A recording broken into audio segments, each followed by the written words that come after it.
How can the Broncos upset the mighty Buffalo Bills? We are going to discuss that on today's episode. Welcome on into the Broncos Breakdown by Chat Sports. I'm your host, Matthew Peterson. Let's start by really quickly looking at the playoff picture before we get into the meat and potatoes of today's show. So we have the Broncos and the Bills kicking off 11 a.m. Mountain Time on Sunday. Then, of course, we've got the signature Houston Texans Saturday afternoon game. Quick question. What happens first? The Texans make the playoffs and don't play in the first time slot on Saturday, or the New York Jets just make the playoffs? You can have a good argument for both sides here. And then the other playoff matchup is the Steelers and the Ravens. That is Saturday night on Amazon Prime. But if you are excited for playoff football coming back to Denver, hit that thumbs up button down below. This better be the most liked video in the entire month. We're only 6-7 days into the month of January, but I want this to be the most liked video for all of 2025. The only video that should top it is if the Broncos beat the Bills, our post-game show. But let's talk about these two teams here. With all 17 games in the book, here is Denver's offense against Buffalo's defense. Broncos' offense this year has been a consistent top half unit, right? At times peeking into that top 10. That points per game is somewhat, I would say, skewed, but you've got a couple of defensive scores factoring in there. Pat Surtain pick 6 and 2 Nick Bonito touchdowns helping out as well. But a couple of numbers right here that jump out to me. The Bills defense, third in the NFL in takeaways with 32. Buffalo is the best in the NFL when it comes to generating takeaways and protecting the football, which we'll look at in a moment. But the Broncos offense this year has been rock solid. It's not going to be the thing that completely wins them football games, but they are not going to hold this team back more often than not. They are undefeated when they put up 30-plus points in a game. Now, as for the Bills offense against the Denver defense, this is the matchup I'm excited to watch for. It's similar-ish to when the Broncos went to Baltimore and played the Ravens earlier this year. You've got the number 3 scoring defense against the number 2 scoring offense. Oil meets water. One side is going to have to give. But it's not just that. You've got the number 2 scoring red zone offense against the number 3 scoring red zone defense. You've got the number 1 team in the NFL at protecting the football. Just 8 turnovers this year compared to a Denver defense that is top 10 in takeaways.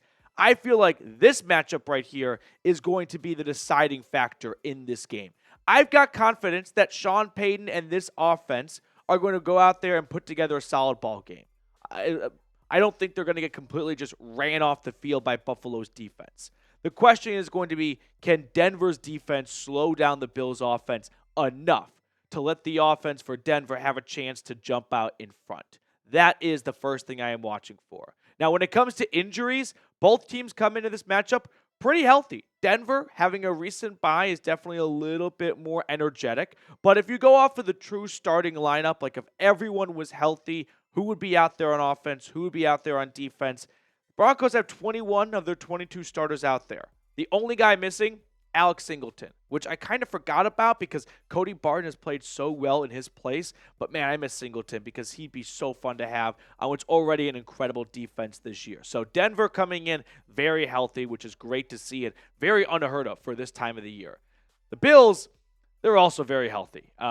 They have all 22 starters. Like, I went back and looked at their week 1 starting lineup, and then I didn't do the previous game against the Patriots because they sat their starters, but against the Jets the previous week.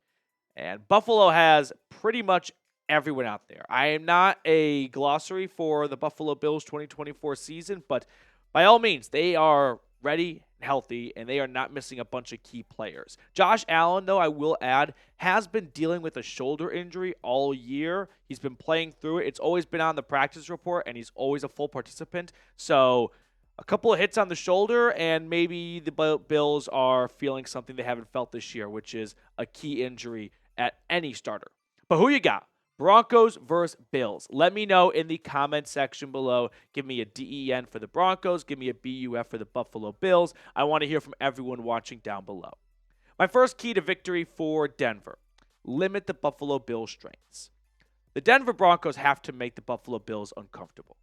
They are not playing an inferior opponent. If the Broncos play their game and the Bills play their game, the Bills are going to win 99 times out of 100. I am not here for that one chance of the Broncos just pulling off a magical upset. No, I am here to actually put together a real plan for how Denver can pull off this upset. Not just go out there and play our best and hope for the best. No, not interested in that. We have to slow down Josh Allen. I say we, the Broncos defense. Josh Allen, an MVP candidate this year. He has been dynamic, obviously through the air, but more importantly, on the ground. He's got 12 rushing touchdowns, contributing to his 40 touchdowns in total. He has been smart with the football. We learned that earlier. Buffalo, number 1 in turnovers in a good way.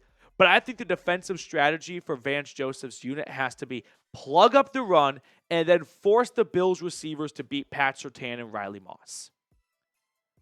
Buffalo does not have a bunch of star power out wide. There's no Stephon Diggs. He's long gone. It is Khalil Shakir leading the way, followed by rookie Keon Coleman. There is not a receiver that Pat Surtain has to shadow. There is not a Jamar Chase out there.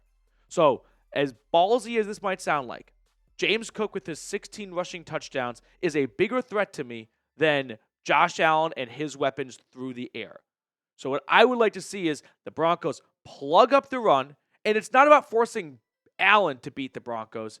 I want to put these receivers on one-on-one matchups and put an extra man in the box and go, hey, we trust our secondary to go one-on-one with no extra help needed.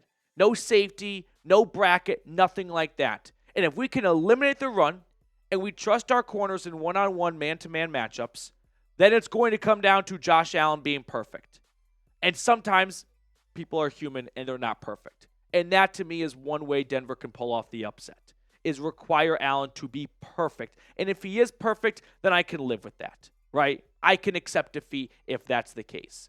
But I don't want to see happen is James Cook run all over this Denver defense, and we don't lean into one of the strengths of the Broncos defense, which is they've got excellent man-on-man corners. So trust them in one-on-one situations and load that box up and eliminate the run from Buffalo. Before we look at my next 2 keys to victory for the Broncos, quick shout out to our friends over at Game Time. Game Time has an awesome feature called Game Time Picks that makes getting tickets to see your favorite teams play live even easier. Game Time Picks filters out the fluff to show you only incredible deals on great seats, so you don't have to waste time searching through thousands of tickets. One thing I love about Game Time is their all-in pricing option. When you toggle this feature, it'll show you the total upfront cost with no surprise fees at checkout. That way you're not hit with a giant number at the end of it that's way different than the number you started with. So download the Game Time app today to take the guesswork out of buying tickets. Create an account and use code CHATSPORTS for $20 off your first purchase. Terms apply. Again, create an account and redeem code CHATSPORTS for $20 off.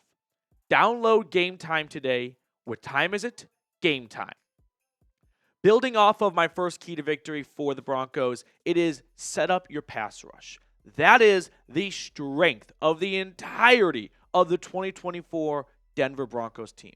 If we are making a super team to play Martians invading Earth in a football game, what I would want Denver to submit to the super NFL team is the Broncos pass rush, because it is without a doubt the best part of this team. It is number 1 in the NFL. Nick Bonito, 13.5 sacks. Jonathan Cooper, 10.5 sacks. Zach Allen, 8.5 sacks. John Franklin Myers, 7 sacks. I'm betting that 80 to 90% of good above average NFL fans had heard of maybe one of those guys before the year.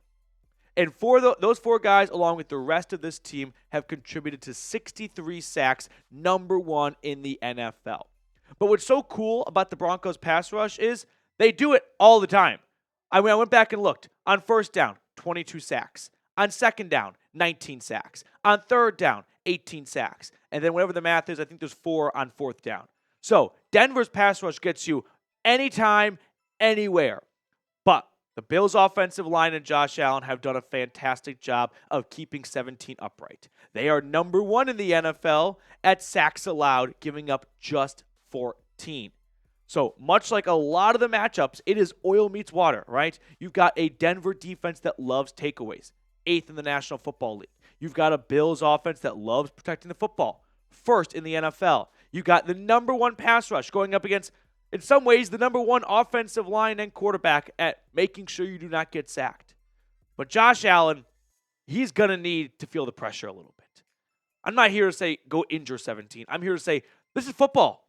This is not a contact sport. This is a collision sport. It's a violent sport. So rattle his cage a little bit. A little wakey, because Josh Allen has been standing scot-free in the pocket for pretty much the entire season. It is time to be introduced to the anonymous crush. It is time he learns that the Denver Broncos may not feature Von Miller or Bradley Chubb anymore. They may not feature a bunch of household names like in the 70s and 80s. But what they do feature is 63 sacks across the entire board. They'll come at you from any angle, from any player. And I am excited for Bills fans at halftime to go, who the fuck is 15? And why does he keep sacking Josh Allen? Rattle his cage, right? Time to get under his skin. Time to introduce his jersey to the washing machine for the first time this year. Third and final key to victory. This one is a little bit more rooted in just a gut feeling. Special team splash. So I went back and I looked. Since the NFL expanded to a 17 playoff, I love my history. And I wanted to see how often upsets of this magnitude happen. And they kind of happen every year. First year of it, 2020, the Browns go into Pittsburgh and they knock off the Steelers. Remember the next year when Dak Prescott slid with no time remaining against the 49ers? Then the Giants knocked off the Vikings in that awesome year that Kirk Cousins had. And then last season, once again, the Cowboys lost to the Packers. So I went back and I looked at all these games. And I looked for something common across the bunch, right? What's something that happened in all these games that Denver needs to do? And you know what I found out? There's not a whole lot common. I mean, the Packers game was over when it started. It was 27 to 7.5. The Giants-Vikings game came down to the wire. The 49ers-Cowboys game came down to the wire. The Browns game was all Cleveland, then Pittsburgh made a comeback, and the Browns fended them off. Like, there's not a common theme here. It's not like all these games were low-scoring or all these games were high-scoring. No. So what I can tell you is there isn't a blueprint, meaning there's not a one-size-fits-all. So what do I think number 5 will be when it comes to knocking off a perennial favorite? How about a big play on special teams? How about a Marvin Mims punt or kick return? How about Marvin Mims flipping the field and giving Bo Nix a short field? How about Will Lutz going out there 3 for 3, 4 for 4 on field goals? I mean, special teams is a huge difference maker where these two teams met up on Monday night last year. Remember, I think it was DeMar Hamlin. He jumped off sides. What was the penalty that gave Denver another crack at a field goal, and Will Lutz made that one from 38 to win the game? This is a gut feeling. I feel like special teams is going to have a big moment in this game because Denver has no room for error. If the Broncos go out and play their best game, it may not be enough. Their best so far this year has looked like their record, 10-7. And that's not a knock against them. But the Bills' best is the number 2 seed in the AFC. So I'm not here for go out and play your best and try your hardest. I am here for we are going to do some recon on how to sabotage the Buffalo Bills to bring them down to Denver's level. And then when you've got a fair fight because the defense is limiting the Bills' offense, special teams, it has a knack in playoff games for peeking its ugly head through. Whether you are the one like inflicting pain by blocking a punt, blocking a field goal, or you are remaining perfect on your side. Special teams, just keep an eye on it. So predict the score for me. Broncos versus Bills. I'm going to give you my score prediction in just a second, but scroll on down and give me yours in the comment section. I'm going to go Denver wins, 24-20.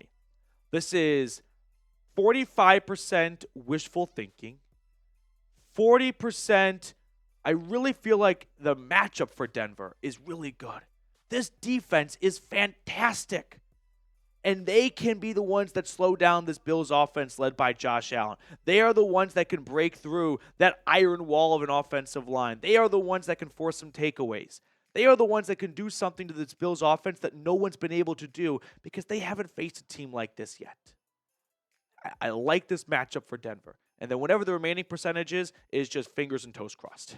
All right, that will do it for us on today's show. Thank you guys so much for tuning in. I hope you enjoyed it. If you did, make sure to like the video and subscribe.